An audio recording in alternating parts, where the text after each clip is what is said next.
Hey, welcome to the Modern Day Council. We are here. We have with us Eric Lehman, who's driving, trying to find a good signal. We got Mr. Thomas Pfeiffer of the Good Men Project, and he's lost his audio, so we're trying to find his voice. And Tommy Maloney has joined us. It's been a while, and that is Blending the Family.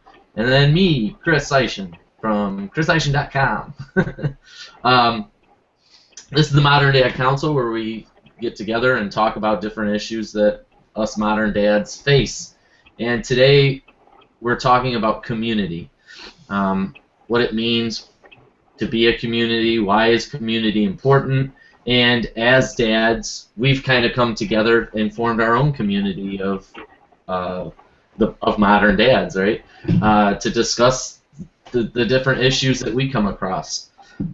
One of the things I'm trying really hard to develop within my daughter's school is a tighter community of fathers coming together and doing different events. So I thought this would be a really good topic for us to sit down and talk about the different communities that we're forming in our own ways.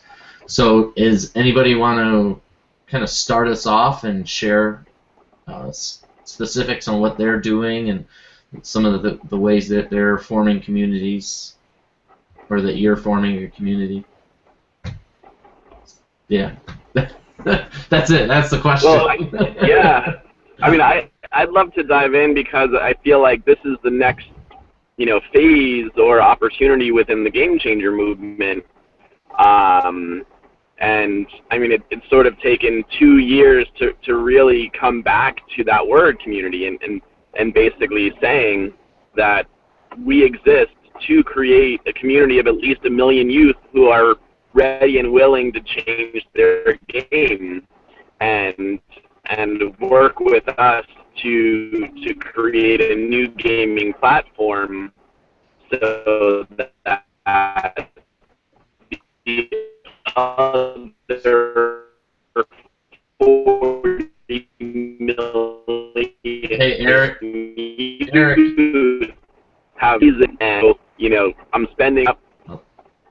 There you go. You're all right now. You're a robotic. Gotcha. So I guess just to summarize, like I'm spending the rest of this year trying to figure out how to create a community of at least 1 million youth, and have that be virtual, online as well as offline, experiential. So and to fuse the two worlds, because there are 40 million youth in this country who are of age to be part of this community. So the question is, like, how do we build a community of like enough minded, and like there's the idea of walking in lockstep with people, or the idea of being similar enough, and what is the common thread that ties us all together in a way that we can create more impact in number, than just all of us being silos, siloed organizations, within a larger structure called the Modern Dad Council. How do we take our collective energy and apply it towards a global scenario or a societal challenge?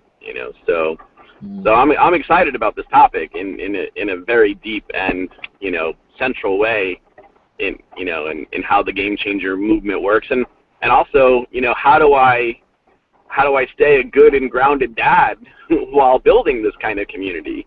That's the other question. Yeah, you brought up a really good point, Eric, and that's one of the struggles that I had when I got involved with the Kick-Ass Dad podcast.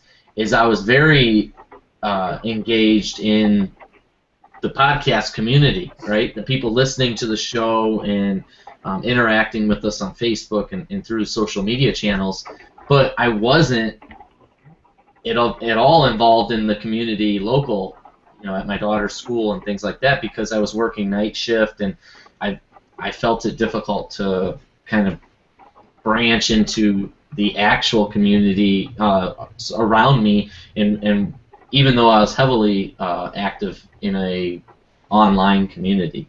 And so there's definitely a balance there of what are some things that we can do online to support each other and spread our message socially, and then how can we also do it in our local communities.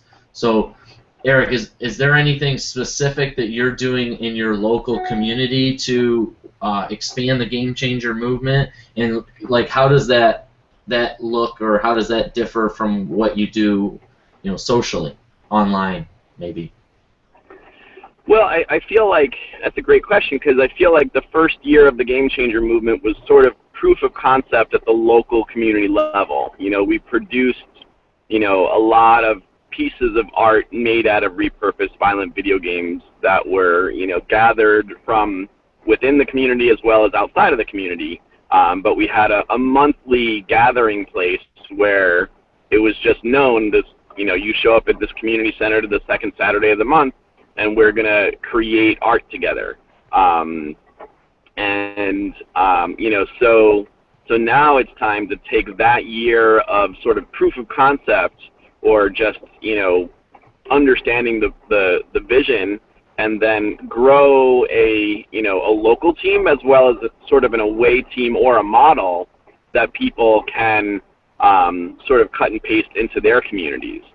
So, and I think that's, until cloning gets better, technologically, or, it's now important to replicate the energy of the movement rather than needing to be all places at all times, or at the same time. So almost creating duplicatable processes in this. Like, is that what you're like? Or customizable. Like, that's the thing, is like, do all events need to look exactly like what it looks like in Ithaca, or can we just take the theme of what this is about and have other communities interpret it in a way that serves them, and how much, like, that's the crossroads I'm at right now, is that, like, is it a franchise vision where everything looks, very, very similar to, one White Castle looks like the other White Castle looks like the other White Castle, or is it, how do you, like, your community is charged with, getting 100,000 games traded in. How do you do it? You guys come up with a way to get 100,000 games, shipped back to the mothership, So rather than saying, this is how, just challenge the world. Say, how would you do it? And maybe each community's flair gets to have their own customization process with that. And maybe that's just how I'm wired. I used to be wired in the franchise way, but now I'm more of a creative, saying, oh, like, why is my way the only way that, this comes to fruition? And so, kind of, there's a need for both, right? Because you have it depends on who the leader of that particular area is, right? So if some people are going to want something that they can customize to themselves, and other people are going to want a template to go off of. So it's like, how do you offer that for everybody? So it's right. Totally, and I think that's the whole point. Is that, like, it's kind of like the Bible, right? Like, people love having that as a set of guidelines, but we all interpret it our own different ways. And so, if there was just one way of interpreting that same book, there'd just be one religion. But no, there's a lot of different ways to get to heaven, or apparently not get to heaven. So,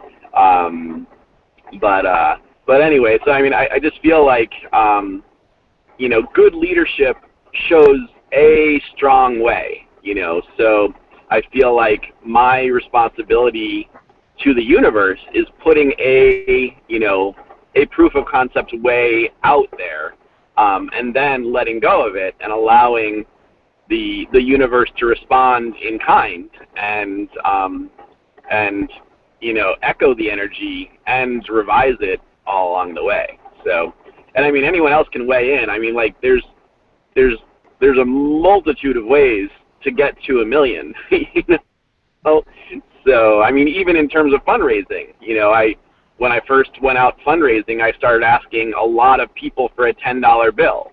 You know, now I'm asking a smaller number of people for a $100 bill. And there could be another strategy of asking an even smaller set of people for a $1,000 bill. Not that one exists, you know. So anyway, you know, there's all that. Yeah, absolutely. So now I'm going to shift gears to Tommy a little bit. So, you know, in blending the family, you did a TED Talk. You've really done a lot to kind of build this community through social media and, you know, in everything that you're doing. Can you kind of speak about that a little more? Yeah, you know, social media has really helped our business grow. I mean, we're still growing every day. We're doing something different, try and get the message out there about, you know, blended families. I mean, we're doing a free teleseminar Thursday about, you know, when the kids don't get along within a blended family. So that's our community right there. Excuse me. The other thing, real quickly about community is that, you know, with our kids that play sports, that, you know, they have the extracurricular activities, you know, that's a community in itself. And the one thing I've learned through sports is for our kids is that community can either be strong or it could be a pain in the butt. And what I mean by that is my son plays hockey, and so, you know, every other day he's got practice, every weekend he's got games, and, you know, you build a community right there as far as the parents go. And you see, you know, good parenting skills and you see bad parenting skills at sporting events. And so to go back to your original question, Chris, you know, I learned, you know, what parents are, you know, married, what parents are divorced, and what parents are going through, you know, personal issues. And that's where I want to step in and try and help and bring them into our community and be able to try to mentor these families and these parents to say, you know, it's the little things like both my wife and I agree that, you know, you don't have to sit next to your former spouse to build a community there. It's you're there and you're supporting your kids. And I think that's even more important when it comes to if it's that not your child, you're the bonus parent. I find it important that you get that support, and again, creating that community within your own little community. Yeah, that's something I didn't. You know, my son's in band. There's a pretty tight-knit band community. So I'm really glad you brought that point up, because that was something I didn't consider as another opportunity to form community or to get involved in your community, right?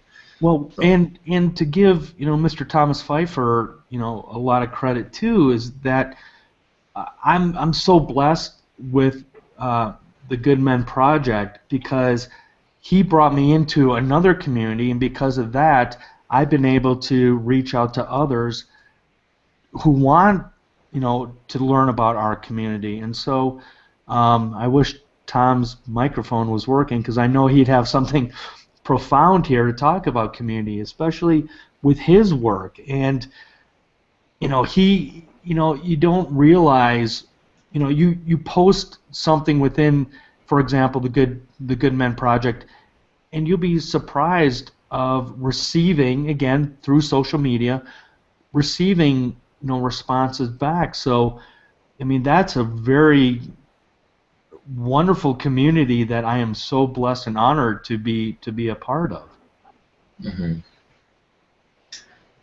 Thomas, can you sign for us? Can you just like Unfortunately, his audio isn't working. But one of the Good Men Project is the next thing I really wanted to highlight. And what the Good Men Project's done is, it's an online magazine that gives a place for men to come and talk about the different issues. I know Thomas talks a lot about relationships, and I guess I could share, some of my relationship issues, and I really felt alone when I got divorced, and so it was awesome to be able to, come to the Modern Dad Council, but to also see something like the Good Men Project, to where it's like guys talking about some of these issues that they have gone through, and how these relationships can create these limited and negative self-talking voices in our heads that say, oh, you're not good enough, or you're not all of these things. But when you can join into a community like the Good Men Project, you can really start to learn some tools to help you get your head on straight, or get back on track in a right, positive way. I know that it's done tremendous help for me. So just nod if you agree with that, Thomas. That's good. Okay, and you actually wrote something, so I'll just read it for you. I'll be your voice. Divorced men need support. Divorced women find it easy to talk about when they're going through, but men need the same kind of support from friends and people who have been through the same experience. So, yeah, absolutely. Well said, Thomas. Well, and let me just touch on that real quick. I remember years ago going through my own divorce, and not knowing, to your point too, Chris, I felt alone. I didn't know, where to turn. I mean, I finally, again through Thomas's help, I was able to talk about my suicides and, how I reacted. And, the thing that really, I can say it here, pissed me off was that there was this lady, this mom, who said, oh, there's not enough moms groups out there. And I just wanted to go, are you crazy? There's not enough men's group. There's not enough dads organizations. Eric is out there trying to, promote, the Game Changer movement. Whoever thought of that? And look at where Eric has come. And because of men like us, and I'm not waving any kind of flag, but God bless, some of us to say, you know what? I need help. I need to find a community that can help me. And to your credit, Chris, creating this this web show, and I firmly believe that if we have more dads out there and more men out there that just can finally say, I'm not afraid to admit I need help, I need to find a community. Man, look at between your organization, Chris, and Eric and Thomas.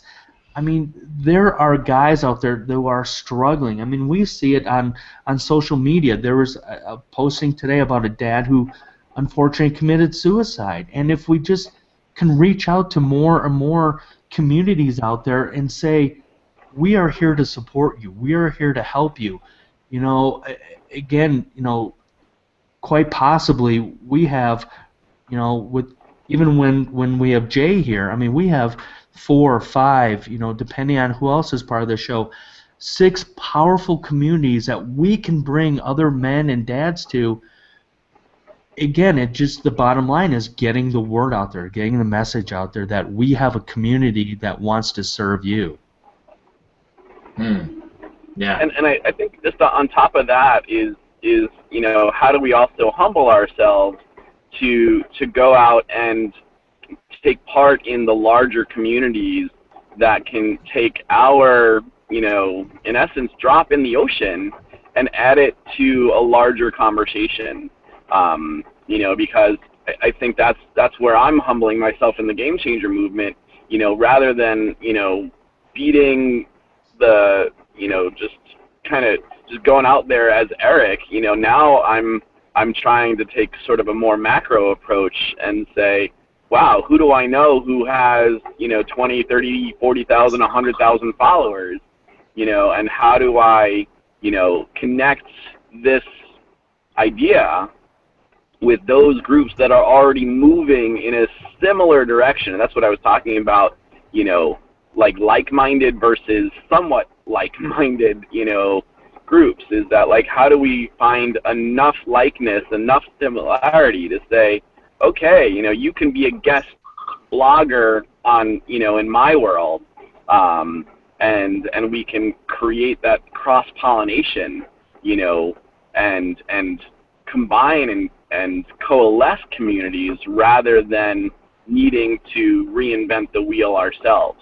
You know, so I feel like, you know, I mean, you know, it's interesting to get angry at women who say, you know, we need more women stuff. You know, I mean, the truth is we need more community. We need more people knowing that they're not alone, regardless of their genitalia, you know?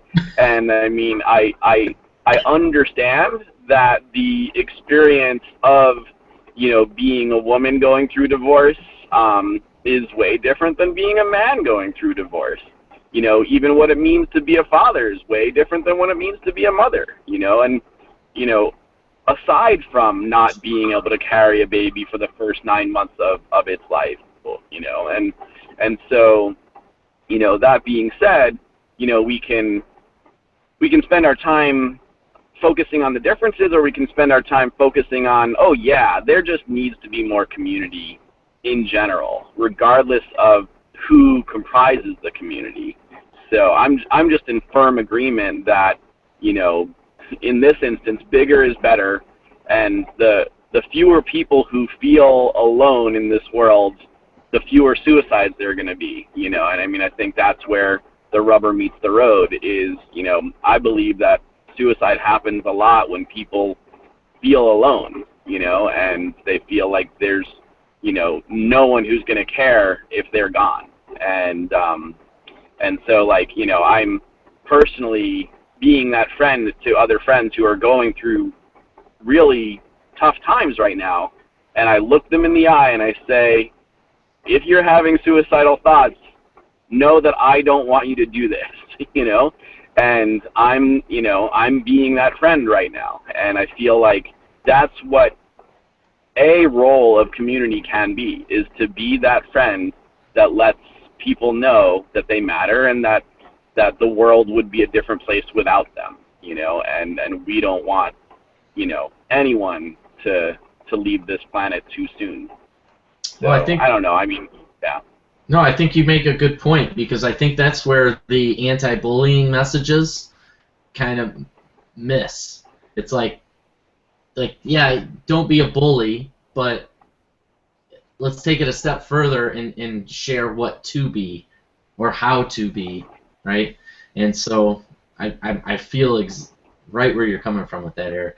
Now, Tommy, did you have something else that you wanted to add on? No, just real quick. I mean, I want to throw this out to our audience as well, and I had this little profound moment last Wednesday. I was listening to Tim Ferriss talk on last month's Success CD, and he talked about something that you were just talking about, Eric, and that is and Tim Ferriss is the one who wrote the 4-Hour Workweek, and real quickly, before I bought that book, I thought it was just a bunch of hype and all that garbage, but you know, after diving into learning more about Tim Ferriss and about the book, the one things he said in the Success CD was that he used to think that he needed to have the biggest and most followers, and then he really put it profoundly, and that was, you could have, in his example, you could have you know, about 1,000 people at a junior high basketball game, and then you could have a smaller group at like a TED Talk. Well, whose influence do you want more, the junior high basketball or people at TED? And so I think part of our community doesn't necessarily need to be the most grandiose group. It's breaking it down and seeing, all right, who do I really want to have in my community? And so I think that's where a lot of times, you know, I remember going through my LinkedIn connections and going, I don't know half these people. Do I really need them to be part of my community, or do I want to find people like Eric was saying, like-minded, but have a little bit more influence than versus having thousands upon thousands of LinkedIn followers? Does that make sense? Mm-hmm. Absolutely. And I think it's a matter of meaning, I mean, and Chris, I mean, you're probably more of an expert on this than I am, so I'll just, kind of shut my mouth, but the size of your list is not as important as the true actionability or the impact of the people on it, so, I mean, you're becoming more and more of a whiz on social media, marketing and understanding, that all lists aren't created equal. So, I mean, if you want to, share more about that, I don't want to steal any of your thunder, but, I'm learning so much from you on that front. Well, yeah, I mean, it's all about engagement. It doesn't really matter the size of your audience if nobody's listening, Exactly. It's one thing I learned in podcasting is, you can have a bunch of people download your podcast, but if they're not getting engaged with you, it's well, how do I improve this? How do I measure and optimize the information that I'm putting out there? And optimizing the information being that the topics and things that we're discussing are, prevalent issues that we're going through. And if you don't have an engaged community or an engaged list of people, it's kind of pointless. You're spinning your wheels for nothing. So, if that makes sense, the importance comes from the engagement more so than the number of viewers or listeners. So, whatever you can do to amplify that engagement. So I think, go ahead. Yeah, no, I'm done. I was waiting to see who had some insights on that. All right, Mr. Pfeiffer is taken off. Thank you so much for joining us today, Thomas. Hopefully, we'll get your audio figured out before the next show. But it was great to have you back. Glad to see you, and that you're doing well. All right, talk to you soon. Okay, Tommy, I think you were starting to jump in there. Yeah, I totally forgot. Okay, Eric, did well, you? I just feel like the there's this old quote that said, what if there's a war and nobody came, and now I think we're also in this way of being what if there's a podcast and nobody listened, Right. We could get all amazing, with our technology and our production quality and all this kind of stuff, and we can totally miss the boat in terms of the potential impact we can make if we don't take the time to connect with the right communities. And I feel like that word is so it's so ripe and ready for not necessarily redefinition, but for reinvestment. It's what does it mean to create community? And I mean, case in point, last week we were gonna have this this conversation, and not enough of us came on board to have it. So and I want to share that in humility and just say we this week we're being intentional about being in this community, and so how do we as dads, as busy dads, as people who know that we don't want to be in a silo, we want to create impact, and yet we sort of from an ego place we want the impact to look a certain way. So somehow I don't know how you guys deal with this, but when I get together with other men who have their own impressions of what the world could or should look like, it sometimes turns into a pissing match rather than a place of true impact. So sometimes there's this give and take, this push pull where you know, we can be part of a larger community, but then the size of our individual voice lessens within that pond, you know. So I guess the question is, do we want to be big fish in small ponds, or do we want to be, you know, regular sized fish in a huge pond in the ocean?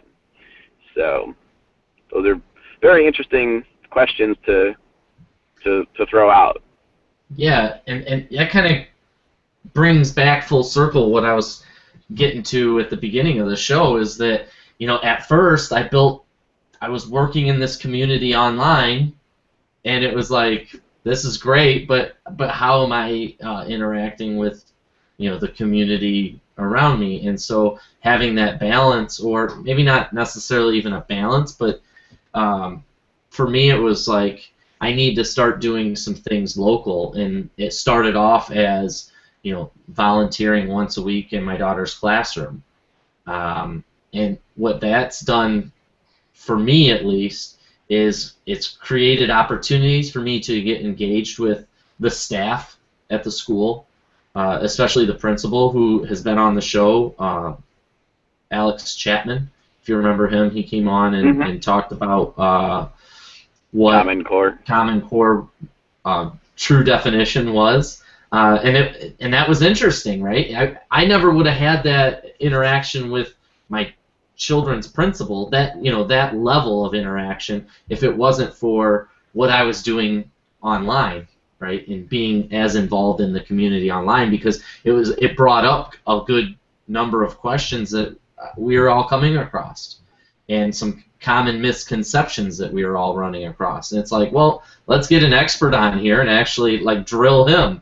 And I think he did a nice job of answering some of those concerns. And, you know, I'd like to have him back on, because I think he has a lot to offer for all of us men in knowing how to, because I think the majority of us have our kids are going to, you know, some sort of a public school or you know, lifestyle. I know Mr. Mataluni from Kick-Ass Dad, he homeschools his kids.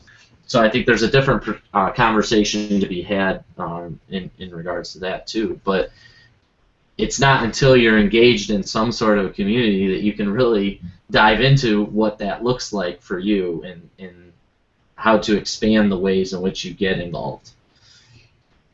Does that make sense? Makes sense. Okay, I felt like I was going on a ramble, so I wanted to cut myself off.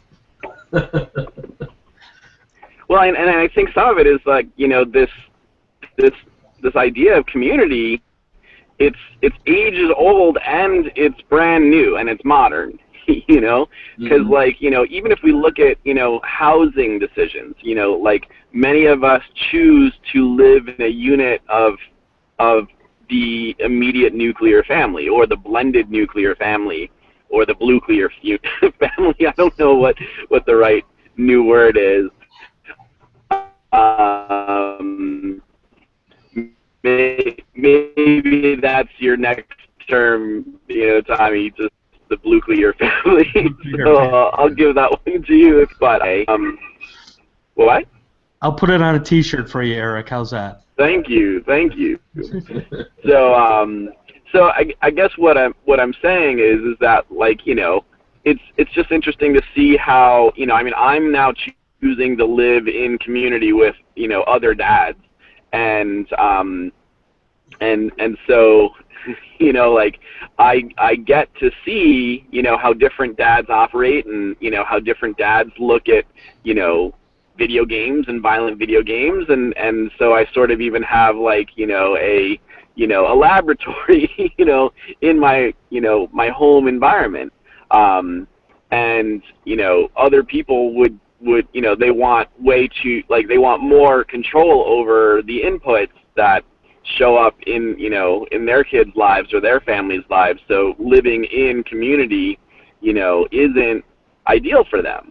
So I mean, it's just like, it's just really interesting, you know, down to our, you know, family or, you know, residential decisions, you know, what our true understanding of community really is. And here we are, you know, in our own residences, or in my case, the car, like, we are building a community, you know, from the privacy of our own dwellings. You know, I haven't met either of you in person, and yet we are a community. You know, so I think that's the new definition of what community can be. Like, we can have tremendously deep interactions and still have yet to hug each other, and that's new for me. You know, so I don't know about how you guys feel about that, but it sometimes, you know, with our deeper episodes, I'm like, how have we not hugged in person yet? You know, I mean, like, that boggles my mind how deep we go and how much I care about each and every one of you, and yet I've never hugged any of you in person. I can answer that. Chris blew me off when I was in the Detroit area, Eric. So he missed his opportunity. Yeah, so you know it. He had the opportunity to give me a great big hug, but no. But you know, the one thing about community, what I want to just briefly talk about is our kids. I mean, I feel it very strongly that our kids need to be part of a community as well. And what I really mean by that is,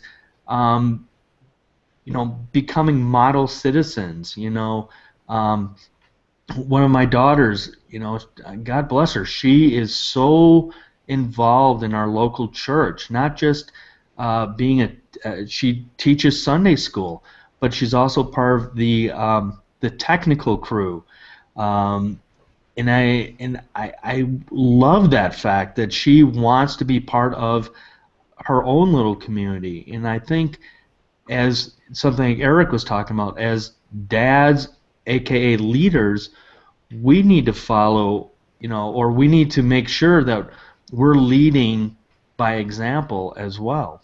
Mm-hmm. Yeah, that's important. Probably the biggest, most important step of everything that we do. I mean, wouldn't you agree that our kids are modeling our behavior, and so if we're saying be in community, you need to join these groups so that you're part of a community, yet we come home from work every day and sit down and watch TV. Right. Well, how are we living that example of being involved in community? So yeah. And again, you know, what does community look like? You know, I mean, here we are all three of us are in front of screens, building a community. You exactly. know? So like, and I think that's the other thing, is like, we get to model for our kids. You know, I mean, I can't talk about screen addiction, you know, and know, like, I know that I've modeled screen addiction in my household. Like, I was a pharmaceutical rep for 6 years, and I came home with my tablet and I played the game of how to make more sales the next day. And I disguised it as work, but it was truly screen addiction, you know, and it was a way of creating a buffer, you know, making me and my tablet front and center, you know, more of a priority than hanging with my kids. So, you know, all these different things are you know, fun to wrestle with, because, like, you know, we're playing a game with a moving target. You know, like, the technology enhancements are gonna redefine everything, you know, as we go. And I mean, it may be a side note, it may not be, but I woke up, you know, I kind of go to sleep with YouTube kind of on auto loop or whatever, and so, like, I woke up and there was this YouTube about body language, and I'm like, why? How did it get from, you know, whatever I was watching as I was falling asleep to this thing on body language? And I pressed play just because, you know, I trust the YouTube gods, and for some reason I was supposed to watch that, and I'm just like, oh wow, you know, what if we watched the news in a different way from here on in? What if we watched this YouTube on body language, and then instead of just watching the news passively, we turned it into a game and said, you know, is this person telling the truth? Is this person hiding something? Is this person, you know, really present? You know, I mean, like, and how do we use nonverbal cues to make the same news episode more exciting? So, I mean, it's not necessarily about building community, but it's just about like being present and just, reworking the same old, like the same old is no longer same anymore, like, from different lenses. So, so I guess that's what I'm getting at is that, with technology and our ability to build community from our living rooms, from our bedrooms, from our offices, what does it look like, and how do we prioritize face-to-face, and how do we, break out of our screen addiction and say, you know what, no, I really need to fly to Detroit and get a real hug, and, whatever that means. Say again, Eric? Wow. Or Tommy? No, you can come to Colorado. Oh, I will come to Colorado. I actually look forward to that.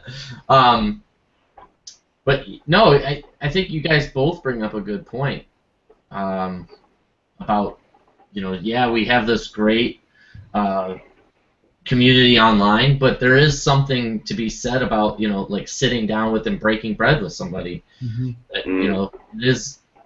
I know J40, meeting him in person for the first time, and being able to wrap around my arms around him and give him a hug. It's like you're real. And then having that face-to-face discussion. I have the same thing, the fact that my whole business is ran, it's a virtual company. And we've had several discussions about how our relationships have all evolved because of, us all meeting for an event somewhere and having that face-to-face interaction on top of the interactions that we've had online. And so, yeah, I think it's important to try to bring those two together at some point, which is another reason why we have these big dad events like down in Orlando, Florida, where it's the parenting conventions and such. Remember that one that you were uninvited to, Tommy? Yes. But you just find a good organizer that can bring a community like that together into one under one roof that maybe isn't so strictly governed. But yeah, their loss. That's how I look at it. It was their loss. Right, absolutely. So how do we as the Modern Day Council begin to create events like that? I know one thing, a conversation that Eric and I have had is about how do we bring the Game Changer movement to my local school district. How does that look? What does that plan look like so that we can bring the Game Changer movement here? How do we bring what you're doing, Tommy, with the blending of the families? How do we bring that to my community beyond the virtual world? Right. Do we launch a local event saying, hey, we're gonna be at this hotel conference center on this date, come join us, and then we all just show up? Or does it happen, more privately behind closed doors where we all just meet and break bread together? Well, it's funny you say that because, easy, Duke. I was just talking to this gentleman named Doug Foresta, who's helping us put together our teleseminar, and he was quoting Martin Luther King that, and I'm going to screw it up, but Dr. Martin Luther King talked about going up the stairs, and it's the first step to get up to the stairs. And I remember doing our first webinar, and I think we had 2 people sign up for it. But that's how it starts. It starts small, and you organically grow and grow and grow. So, anytime, right now the 3 of us, and the listeners watching this, that's how it starts. It starts small, and it organically grows and grows and grows. And it doesn't matter if you serve 1 person or 1,000 people. It just starts by doing. As Yoda says, there's no try, there's only doing. Right. And being that force of change. So. Eric, do you want to jump in? I see you're pulled over. Yeah. I mean, I'm definitely pulled over, and I feel like you know, like the beauty of what we're up to is that this it becomes immediately archived, right? So whenever we end this live chat, it becomes up for grabs for posterity, and I feel like that's the other opportunity. Like everything is repackageable, so we can cut and paste this into a lot of different things and have it serve a lot of different purposes, and become part of other communities along the way, and I think that's the era we are moving into, is the open source, sharing economy, and I think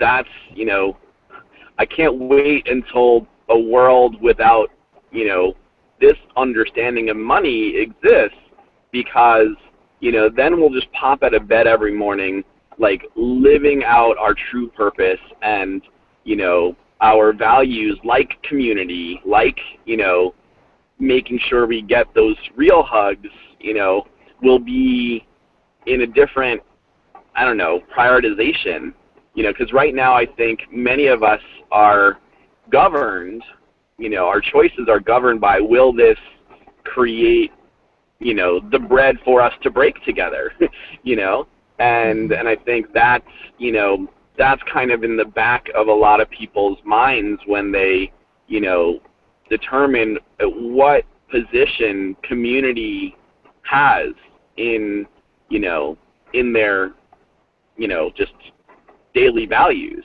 And then I guess the other question is, like, we're crossing over from, decisions being made in boardrooms to the idea that the only way to do business is to trust the crowd, and like we would be, foolish if we didn't, poll the world before we went into production about something, so like, a lot of the tables are turning. So, we are soon going to be relying on the communities that we are a part of to help us determine, how we make our decisions, in the world. And so, like, I think that's kind of where everything old is new again. I mean, that's how the wigwams and the longhouses used to work. Right. Decisions were made by community. And so now, now when we cross over into abundance, it's kind of interesting. And maybe that's where there was perceived abundance back then too. You know what I mean? So, we weren't worried about overpopulation of the planet, when we were in longhouses. We were just, wanting to figure out how to look out for our elders while, rearing our young. And so maybe this new technology will help us, come back to that understanding of community and understanding of abundance at the same time. So, I'm really optimistic about what community means. And, if we, we've gone from, realizing that there's mob think to sort of trusting the community. So, like, it used to be perceived that, mobs think and, like, they act in ways that dumb us down. But, now community is a way to actually add insight and wisdom to any global question, or even every small question.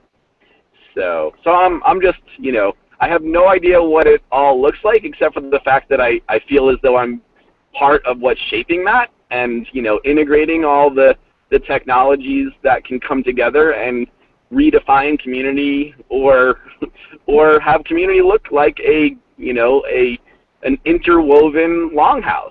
I mean, maybe that's what the internet is just the fabric of a global longhouse. And so that's how we get back into the community. It just looks different because we're in our own houses, you know. So Interesting. Yeah. We're getting close to the end of the hour, so what I'm going to do is just give each of you an opportunity to kind of share how people can get in touch with you, if they want to join your community and or have something to say in regards to what it is that you're doing specifically. So I'm going to start off with you, Tommy, since you've been gone for a while. Kind of refresh people who you are, where they can find you, and how to get involved. Thanks, Chris. So, like Chris was saying, my name is Tommy Maloney. I'm the co-founder of Blending the Family along with my wife, Ann. Matter of fact, this Thursday we are doing a free teleseminar. If you just go to our Facebook page, Blending the Families, BLENDINGFAMLYS, Blending the Families, over on our Facebook page, you will see the link to the free event. It's from 6 to 7 p.m. Mountain Standard Time. And if you need to get a hold of us, it's just info@blendingthefamily.com. Booyah, awesome. And Eric, share with everyone how they can get in touch with you and join your movement in the Game Changer. Well, I think this is a very special time, you know, and I wish I was closer to my computer, but we just launched into campaign mode, and you know, like I said earlier, I am single-handedly asking 1,000 people for $100, you know, because, you know, I've literally unearthed the next phase, and we are going to be creating a series of retreats where, you know, youth and their parents are going to be invited to recreate or create the next line of games that will teach us or have kids learn everything other than how to kill.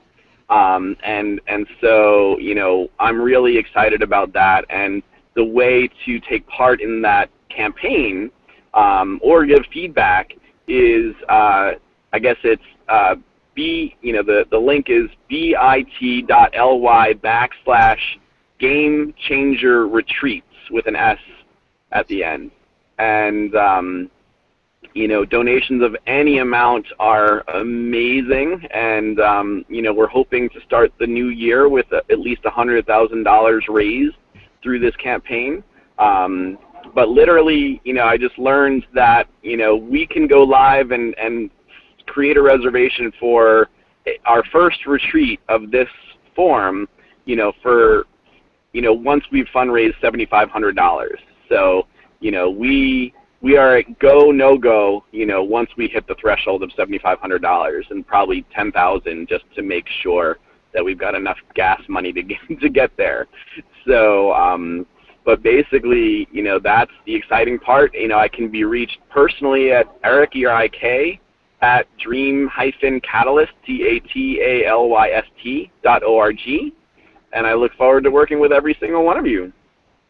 Awesome, awesome. Thank you guys, Eric, Tommy, and Thomas Pfeiffer. You can reach him at thegoodmenproject.com, and you can spell that out. It's not too difficult. Thegoodmenproject.com.